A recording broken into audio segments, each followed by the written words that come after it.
Parece probable entonces que estamos de alguna manera condicionados en nuestras sociedades a pensar el triunfo como la victoria, a encomiar al conquistador como el poderoso, pero en ese sentido se escapa a conseguir una cierta heroicidad en el acto ya de insistir. De insistir a pesar de la inminencia de la derrota, no como una necesidad, no como una necedad, sino como una posición de existencia ante un panorama en el que ganar es negado, o en lo mejor de los casos, sabiendo que el éxito no se medirá en los parámetros habituales. Hago un paréntesis para pensar, por ejemplo, en la clínica con la adolescencia, la clínica de la adolescencia. ¿Sí? Siempre, y pongo el ejemplo porque me parece significativo. En la clínica de adolescentes, lo que apostamos, yo creo, es de ver con resultados que quizá yo como terapeuta no veré en los años posteriores. Y por supuesto, metidos en esta práctica de análisis, tenemos el requerimiento de los padres, de las instituciones, de las escuelas, de que demos todos tranquilos. Resulta de nivel escolar, de atención, de obediencia, ¿no? Un montón de cosas que significan que un tratamiento está siendo convencido, ¿no? Pero bueno, pensemos todavía más que no se tienen tantos resultados. Tenemos el levantamiento del gueto de Varsovia en abril, mayo de 1973, donde un grupo de personas salieron de Nuremberg, sí, a propósito también un poco de decía algo respecto a Víctor Frank, ¿no? Pero luchan ¿por qué? Por algo que no es solo sobrevivir, tiene que ver con la dignidad, tiene que ver con otro tipo de aspectos y bueno, que fue también principal en consideración dentro de la guerra y muerte, porque te presenta el valor de la vida no solo como un hecho de estar vivos, ¿sí? Sino algo más profundo. Volviendo a la cuestión, para el psicoanálisis, propongo, o empiezo de esta manera, que entre ganar y perder, usualmente, y digo usualmente, estamos del lado de la pérdida. ¿Del lado de la pérdida de qué? Del lado de la pérdida de los objetos perdidos, de la melancolía, del lado de la persona que se siente perdedora de la vida y que de alguna manera estamos en ese campo de interacción, en ese campo de encuentro, en aquello que implica indagar sobre las pérdidas. No prometemos con una análisis habrá una persona exitosa, otro tipo de paradigma. Sí, van a encontrar, incorporamos la existencia.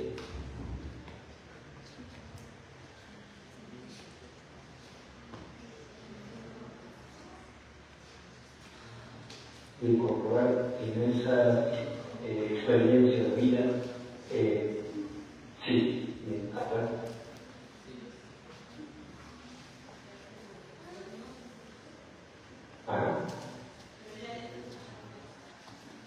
hablando de pérdidas.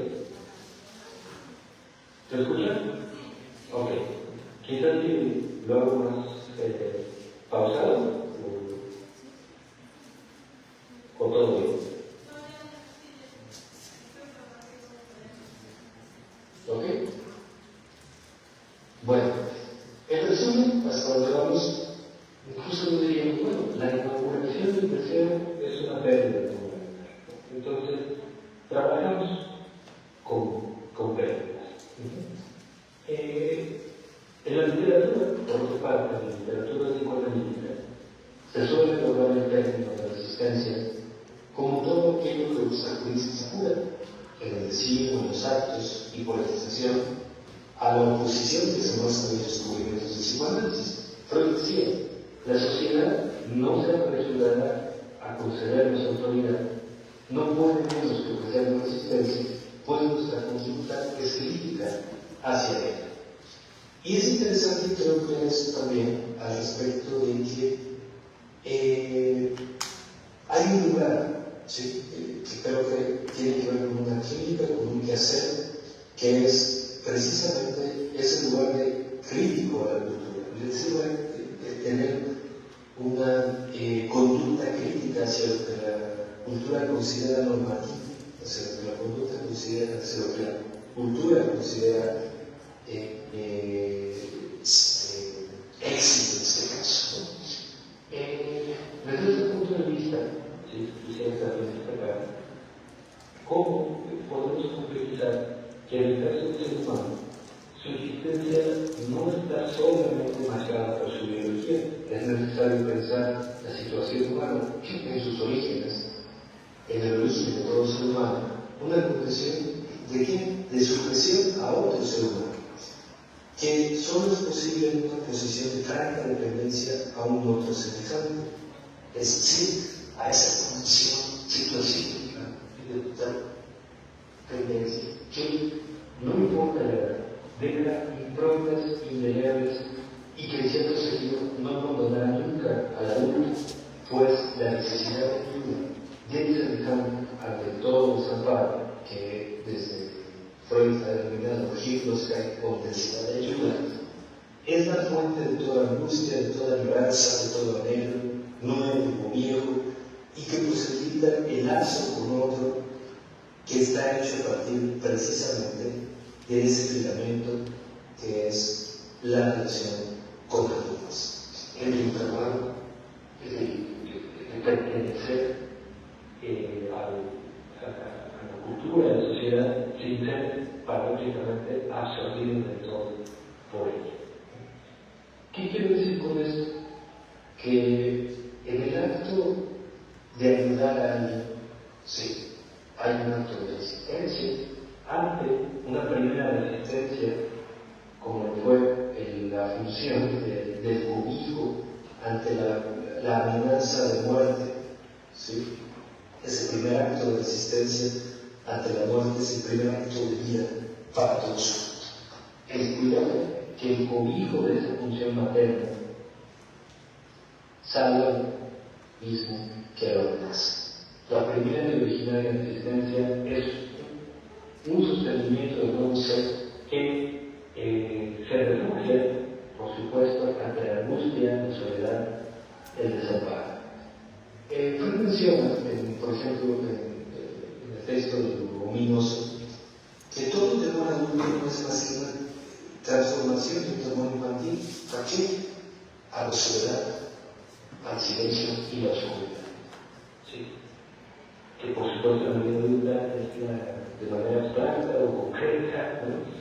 Son asimilaciones de ese desabrigo, de esa injusticia natural abordada por Nietzsche de haber nacido. Entonces, hay una, retomando, esa primera resistencia ante la muerte es el cobijo con el otro. Considero entonces que el acto más básico, primordial, del fundamento de toda actividad que apueste por la vida, que yo creo que es también la situación clínica, que es un poco de lo que se van a escuchar en la conferencia de Aldo, es un lazo con un otro, ¿sí? Que salva de la fuerza de la intemperie. ¿Sí? Y esto yo creo que es, y me pregunto si no es acaso la primera posición clínica, terapéutica, olvidando por momentos psicoanalítica, clínica en su conjunto. Claro, el psicoanalista puede extender esa función ante un sufrimiento. Y es la puerta de entrada para todo el psicoanálisis en el que el analista, terapeuta, consciente o no de ello, se juega y posiciona en esa dimensión de resistencia. En el que esta cuestión de resistencia es fundamental pensarla como cobijo del sujeto en este sufrimiento que fluye para él desde nosotros, ¿sí? Desde sí mismo como otro, desde su historia, desde sus circunstancias, en la realidad que está dada por su misma situación humana, ¿verdad? La realidad desde siempre ha sido una cuestión difícil de transformar, no se deja transformar, es como la tierra que no se deja arar ni cultivar sola, ¿no? Hay que trabajar y así mismo la realidad ya es su realidad también puede ser un cierto grado de resistencia a modificarse. Entonces, todavía queda insistir, pensar en insistir, que la clínica como una resistencia, nos ocupamos un factor clave de una posición terapéutica, pensemos en la figura del psicoanalista, por supuesto, pero que es una posición de vínculo y que tiene ante el escenario de un ejercicio de poder social, ¿no? De políticas de Estado, la resistencia encuentra su razón fundamental en una necesidad de permanecer para ser, ¿no? Hay que resistir en los vínculos, resistir también en sostenerse en esa paradoja de ser uno y de ser otros.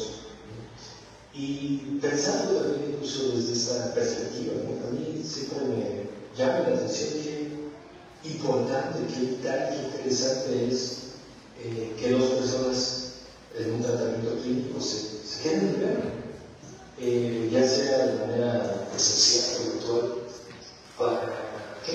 Para conversar, para indagar, pero todo lo que tiene que ver con resistir ante fuerzas disgregadoras que a veces pues ahí están todo el tiempo en la vida, ¿sí? Son fuerzas entrópicas, dice Joseph María Esquivel, ¿no? Es decir, que tienden a la desgregación desde dentro o desde fuera del sujeto, se revelan como los agentes que tienden a la dispersión, a la ruptura de lo fundamental en él. Una de estas fuerzas más consoladoras para la vida psíquica es la privación del sujeto, como en las psicosis graves y las psicosis personales. El aislamiento que puede ser producido por una promesa también actual de individualismo paralítico.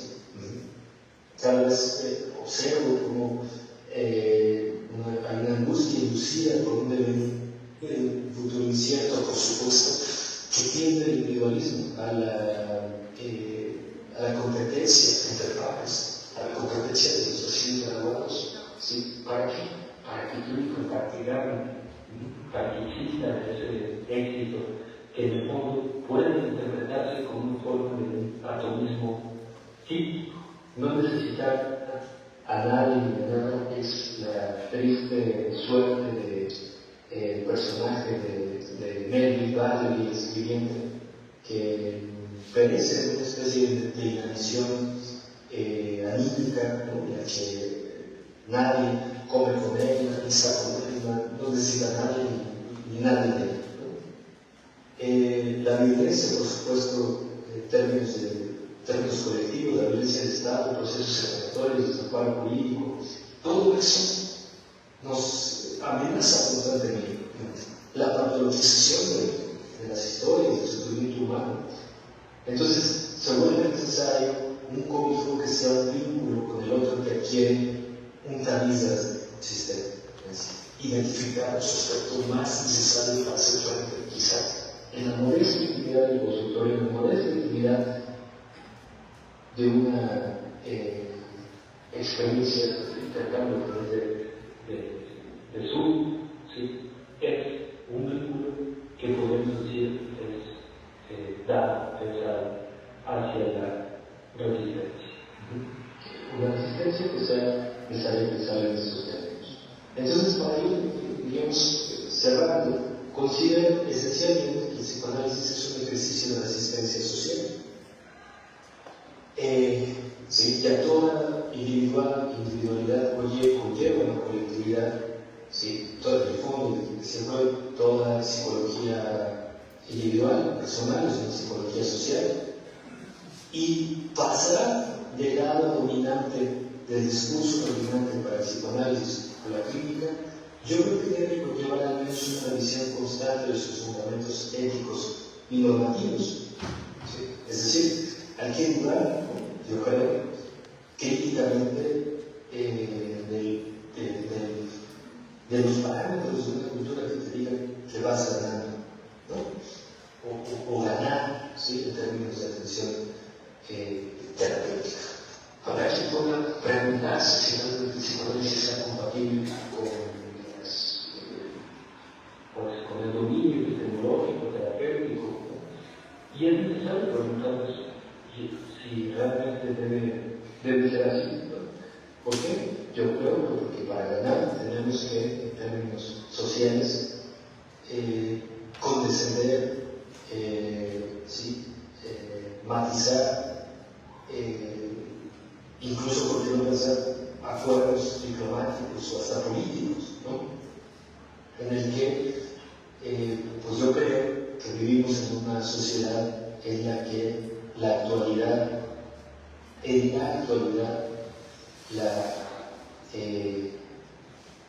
digamos, la moderna corriente, la manera de pensar la actualidad, es un temor radical al fracaso, a perder y ser arrojados a una marginalidad al respecto, ¿no? Como si fracasar fuese lo más terrible, ¿no? Por supuesto, es una cuestión cultural, ¿no? Fracasar es divorciarse, fracasar es divertir, fracasar es que no saben las cosas, como pueden repetir los pacientes.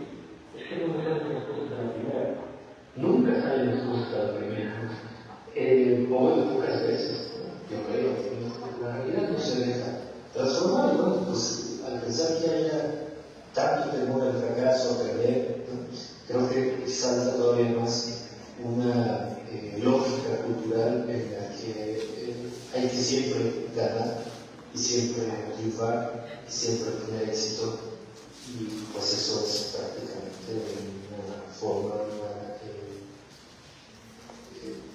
pues punitiva, incluso, ¿no? de habitar la vida, ¿no? Bueno, esto es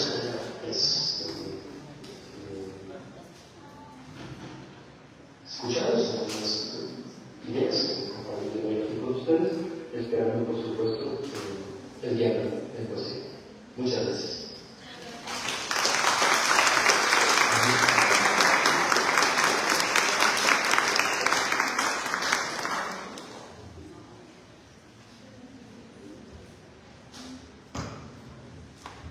Muy bien, gracias doctora Ali Gómez. Y bueno, profesor, iba a hacer un comentario al final. Bueno, muy bien, entonces Boris, vamos a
de autoasesinato, ¿sí?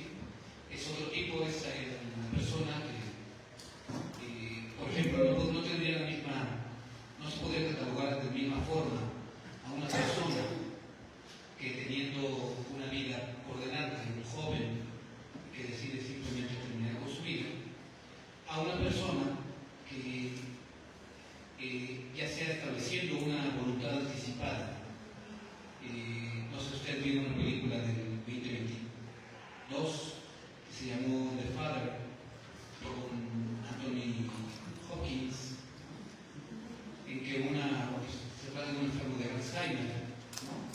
Entonces, después de verla, a mí me quedó claro de que mientras yo tenga conciencia, yo soy una persona.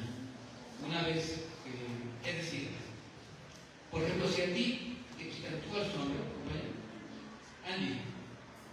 Si a ti, Angie, un accidente, tocamos madera, te quita una mano, ¿sigue siendo Angie?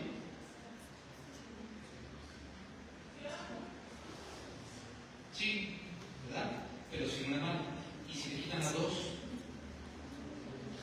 ¿Y si te quitan las piernas también? Sí, ¿verdad? Sin embargo, eres tú, pero ya sin una mano o con el cuerpo baldado, en fin. Pero si tú sufres una enfermedad neurodegenerativa, aunque no tengas nada físico, ya no eres tú. Ya no eres tú. Entonces, sigue siendo tú, tu identidad, Angie, tus recuerdos, tus proyecciones, tu proyecto. Sigue siendo un proyecto, para hablarlo con los existencialistas, fenomenólogos. Tú sigues siendo un proyecto que tienes posibilidades mientras tu conciencia esté intacta. Mientras tanto, pues no, o sea,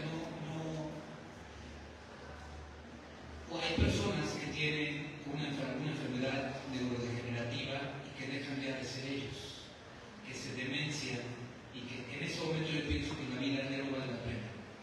Entonces, pues yo sí he establecido que si me llega a pasar lo que en la película de Father, yo dejo encargado de alguien que termine no solamente con mi sufrimiento, sino con el sufrimiento de los demás. Quienes se han visto en la penosa situación de cuidar de alguien incapacitado, sabrán que es muy difícil, ¿no? Y es justo dejárselo a los demás. Yo no considero justo que nadie cuide de mí cuando yo ya no soy yo.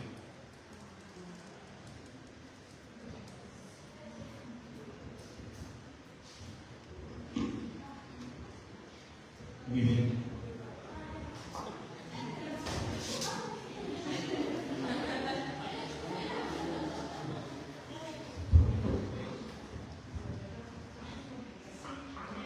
Buenas tardes. Mi pregunta es, bueno, durante toda la ponencia estuvo hablando de que los enfermos, en este caso las personas suicidas, enferman a otras personas o siempre buscan culpar a alguien más.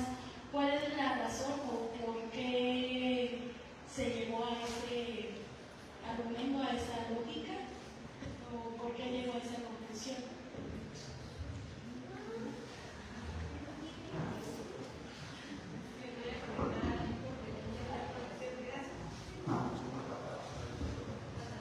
Gracias.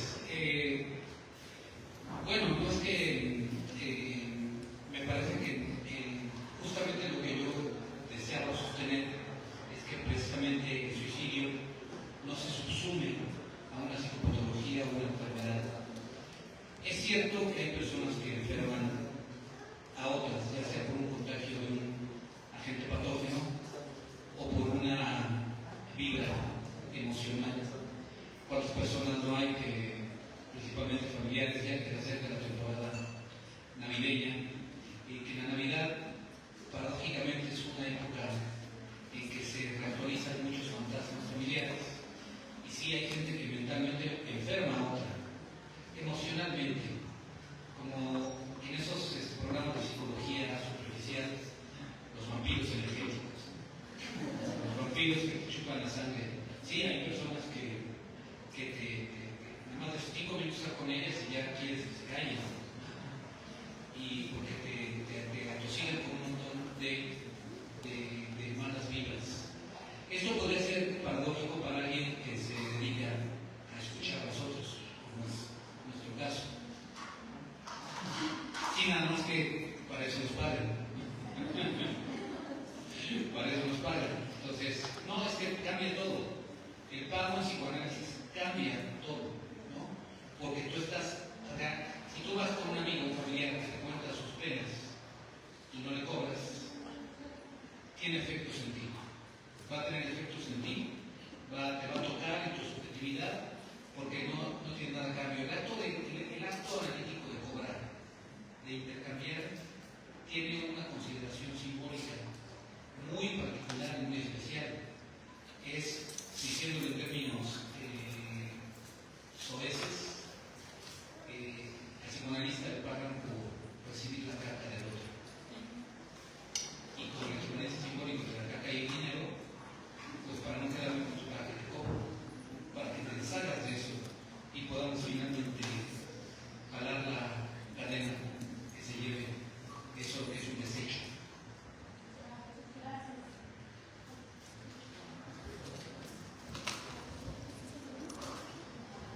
Muy bien. ¿Quién más? Preguntas podemos poner.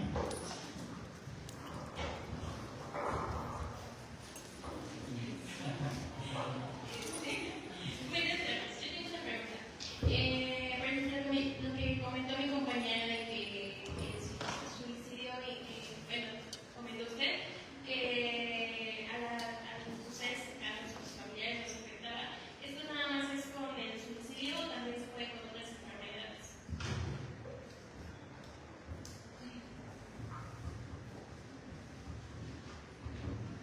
¿Cuál es tu nombre, compañero? Ya miré.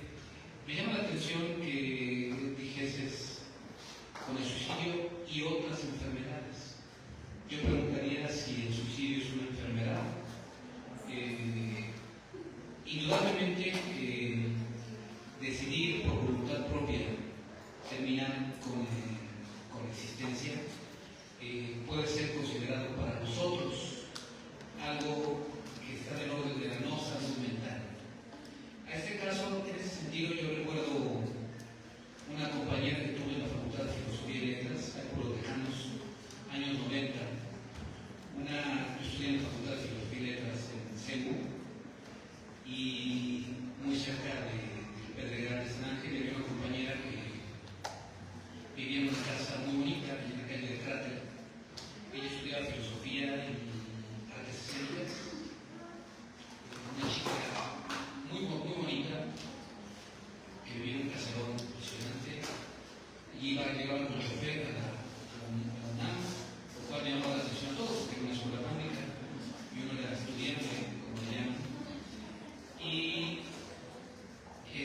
su papá era político y empresario, estaba en casa, era hija única, y un buen día se colgó. Entonces, al semestre que no llegó, comenzamos a interrogarnos y se había suicidado, ¿no? Entonces ahí justamente lo que yo puedo inferir, porque nunca, yo estaba muy joven, nunca le traté tan íntimamente, pero lo que se deduce de eso, al verlo contemplar su perspectiva, es que fue justamente la ausencia del otro lo que le ha llevado a esta desolación. Porque la soledad no es mala, todo el mundo necesita cierta dosis de soledad. Lo peligroso es la desolación, que no es lo mismo. Entonces justamente cuando no hay uno que sostenga al sujeto, ¿sí? Es que cuando no hay nadie que sostenga, entonces hay un vacío, la identificación al vacío y a la nada, que es como yo quiero explicarme esa decisión de una chica que tenía, pues diríamos, tiene todo, ¿verdad? Y no quiero salir con el argumento reaccionario de que el dinero no da la felicidad. No, sí la da, ¿cómo no? Sí.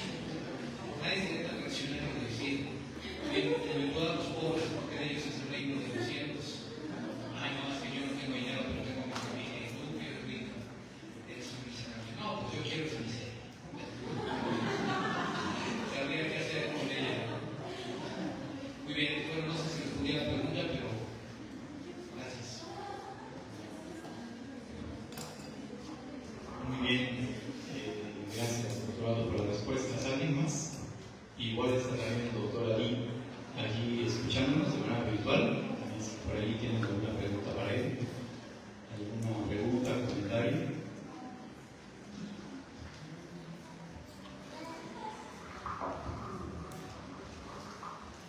Bueno, este es para el doctor Ali. Hablaba mucho sobre que se tiene la idea.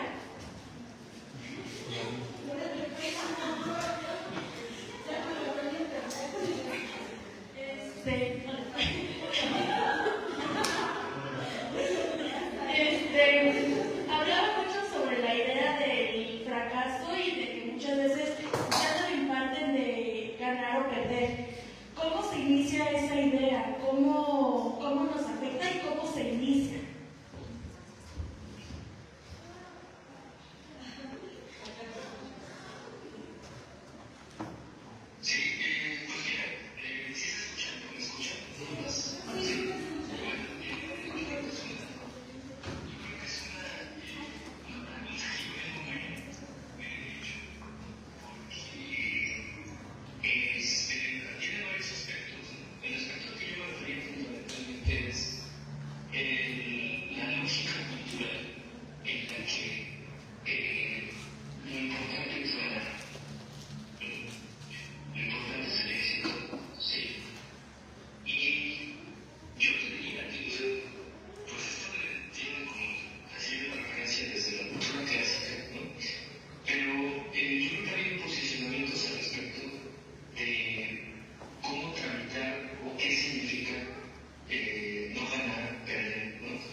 Gracias, doctor Ali, por la respuesta. respuesta.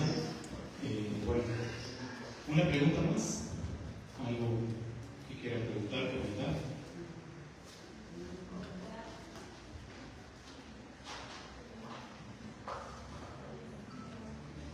Bueno, porque yo sí tenía varias preguntas para ambos dos, pero igual voy a dejar una nada más para los dos, para que igual podamos escuchar su opinión.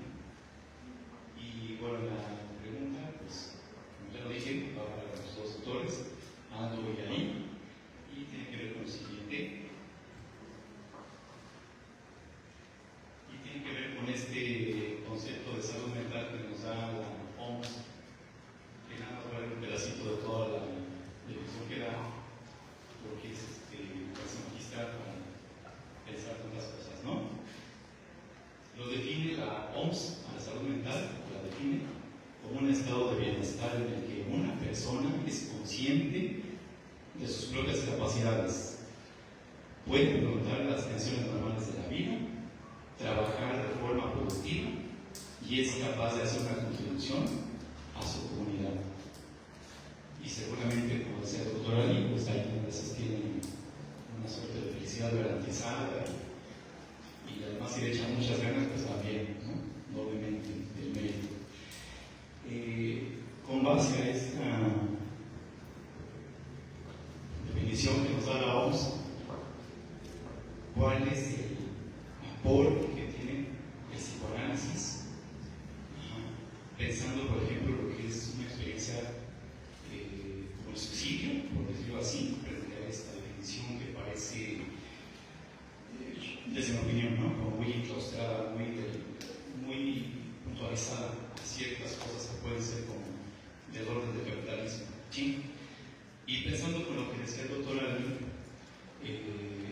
¿qué tanto esa definición de salud mental puede seducir a algunos analistas?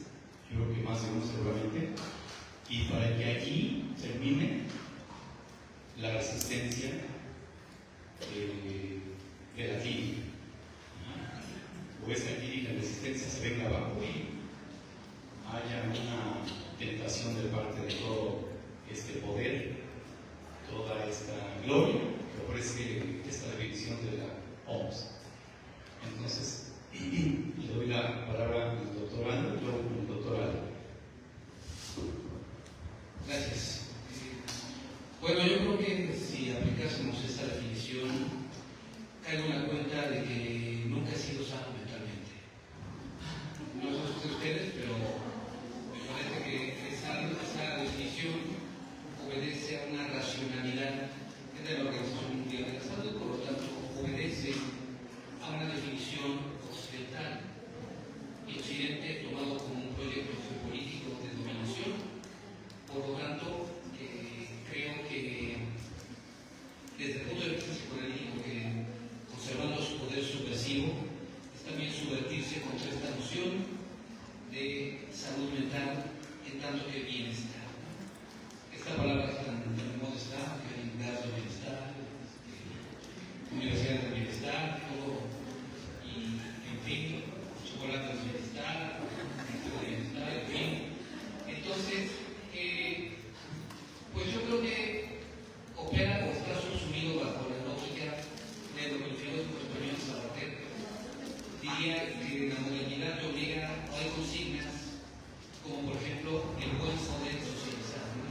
En México lo diríamos el buen comer socializar, o sea, la sexualidad como también una materia, una asignatura que tenemos que aprobar, ¿no?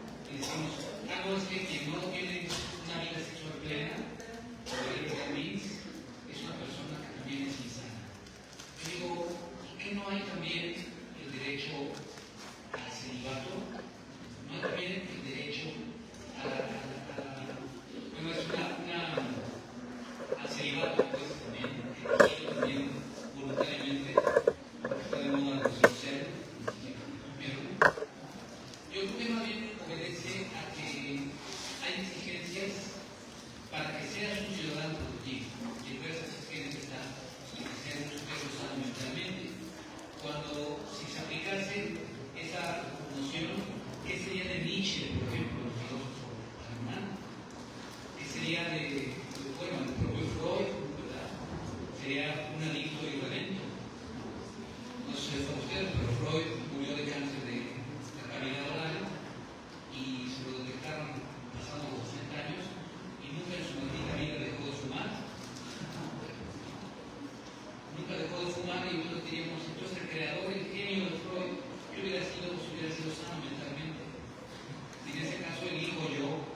asimilan probablemente mente a psique, y bueno, pues no me voy a meter en eso en este momento, pero lo psíquico en realidad tiene mucho más que ver con lo afectivo.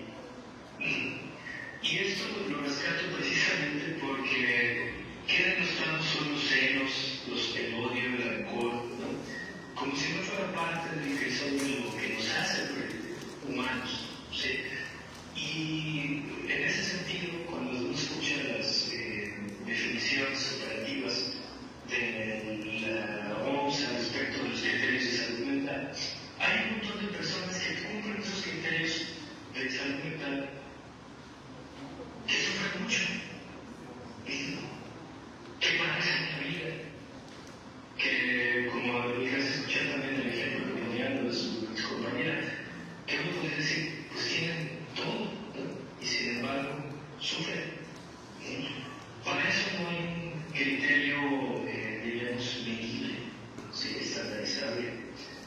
En la vida afectiva tan compleja que es la conocer la propia capacidad, por ejemplo, del ser humano de destruir lo que ama, de odiar lo que ama, de ponerse el pie a sí mismo, ¿sí? Obviamente el criterio lo vamos al respecto de ciertas capacidades de producción, de autosuficiencia, de vinculación, ¿no? Funciona corto, ¿sí? ¿Por qué? Porque ya desde la noción de mente, pues ya estamos atendiendo solamente un criterio, por supuesto. El ser humano, podríamos decirlo así, puede pensarse desde esta racionalidad de mente, ¿no? Pero único es muy claro diciendo lo psíquico, ese es otro campo, y eso es propiamente la atención a la propia experiencia de vida, ¿sí? Y yo creo que un poco también reflexionando sobre lo que se ha comentado y escuchado, ¿sí? Creo que el psicoanálisis tiene un cierto tipo particular de sufrimiento. No todos los sufrimientos, porque pues no es posible, ¿no? Ni es el caso, pero un cierto tipo particular de sufrimiento que tiene que ver con la historia afectiva, que todo el mundo pues tenemos claroscuros en ese sentido, ¿sí? Entonces creo que vuelvo a referir, yo pensaría que debería mantenernos pues sí en alerta de esos criterios, esos parámetros culturales, de buscar ese bienestar, esa actitud, esa vida productiva, ¿no? Ese imperativo de felicidad, de bienestar, de comunicación asertiva, de todas esas cosas que pues a mi entender sí, son exigencias culturales, ¿sí? Parámetros para ponerlo en redes y salir con una vida feliz, ¿no? Eso. Gracias.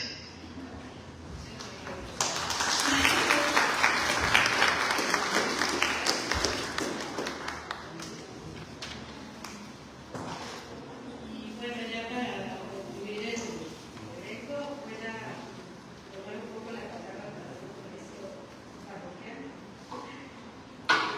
Bueno, Leandro nos hablaba el doctor hace ratito sobre su publicación de Nadie sabía nada. Les voy a leer un pequeño fragmento de la reseña del libro, porque es un libro que también de alguna manera nos convoca, sobre todo pensando en esta casa de estudios, sobre todo pensando en Casa Libertad, que también tiene una historia con el movimiento del 68 y esas mujeres que fueron presas aquí en este sitio de memoria. Dice, en 2025 se publica su primera novela, El Maestro Abandonado, Nadie sabía nada, bajo el sello editorial Rosa María Córdoba. La novela trata sobre el hombre llamado Alejandro Andrade, que descubre un documento que vincula a su padre con eventos históricos oscuros en México, específicamente relacionado con el 2 de octubre de 1968. Este descubrimiento lo lleva a investigar la verdadera historia de su padre y a confrontar los silencios y secretos de la sociedad mexicana y de su propia familia. La historia individual, el fantasma fundacional, la nostalgia por el amor perdido y el recuerdo de una hermana suicida. Todo esto y más se conjugan en una búsqueda implacable que lo lleva a cuestionar a sus recónditas creencias. Todo el falso del lenguaje se pone al servicio de una memoria que, tanto individual como colectivamente, le permite al final desaparecer detrás de las palabras. Les invito a leerlo, es una novela muy hermosa y pues bueno, aquí tenemos al autor, no sé si quieren decir algo al respecto. Gracias, Miguel. Justamente esta novela surge a partir de una experiencia de dolor. Corrí el año de 2019 cuando me encontré divorciado por tercera vez. Una serie de vicisitudes que ocurrieron en mi vida y aparte de pandemia. Porque inmediatamente después de mi divorcio fue la pandemia. Entonces estaba yo encerrado, solitario, en casa. ¿Qué hice? ¿Suicidarme? No, mejor me puse a escribir. Entonces, el resultado de esa soledad y de esa experiencia vitales es este pequeño libro donde, donde todo el pasto del lenguaje lo desahogo para justamente poder mi personaje hacerlo desaparecer detrás de las palabras. Una metáfora que también tiene mucho que ver con mi praxis política, donde el sujeto sufriente es finalmente borrado, que es lo que no obturado, porque gran parte de lo que nos ofrecen las falsas vías de liberación es justamente obturar la falta bajo la promesa de que si tienes tantos amigos en Instagram vas a ser muy feliz. No, justamente el sufrimiento debe disolverse, más no resolverse, usando una metáfora cristiana respecto de los pseudoproblemas filosóficos.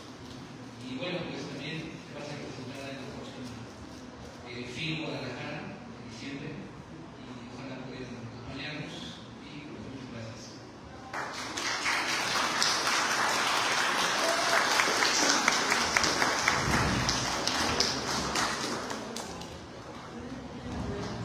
Bueno, vamos a hacer entonces ya nuestro cierre para el día de hoy con esta primera mesa que llevó el título de Psicoanálisis, Subjetividad y Cultura. Vamos a hacer la entrega de las constancias, ¿verdad? Y bueno, para nuestro primer invitado que fue el doctor Aldo Jurado.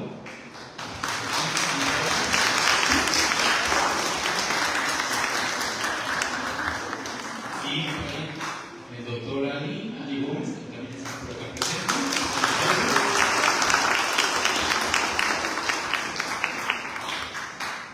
Les agradecemos mucho a los doctores Aldo y Ali que nos hayan acompañado hoy. Me parece que fueron presentaciones bastante maravillosas, además de muchísimo aporte, ¿no? Para seguir pensando. Y bueno, en nombre de Lidia Juárez y de parte de la autora, les agradecemos a todos ustedes su presencia, que hayan estado acá para escuchar a los doctores y poder empezar también con esta jornada de la Semana de Salud Mental con la Academia de Psicología. ¿Vale? Gracias.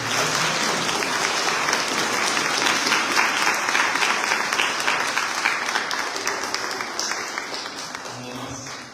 Les quiero recordar que igual en la tarde hay otra mesa, ojalá puedan estar. Y si no, bueno, mañana pues en la Feria de la Salud Mental. Y un detalle más, nada más, ya para terminar. Vamos a sacar limpio el auditorio, por más para como siempre están todas miles de veces que lo estamos. Gracias, buena tarde.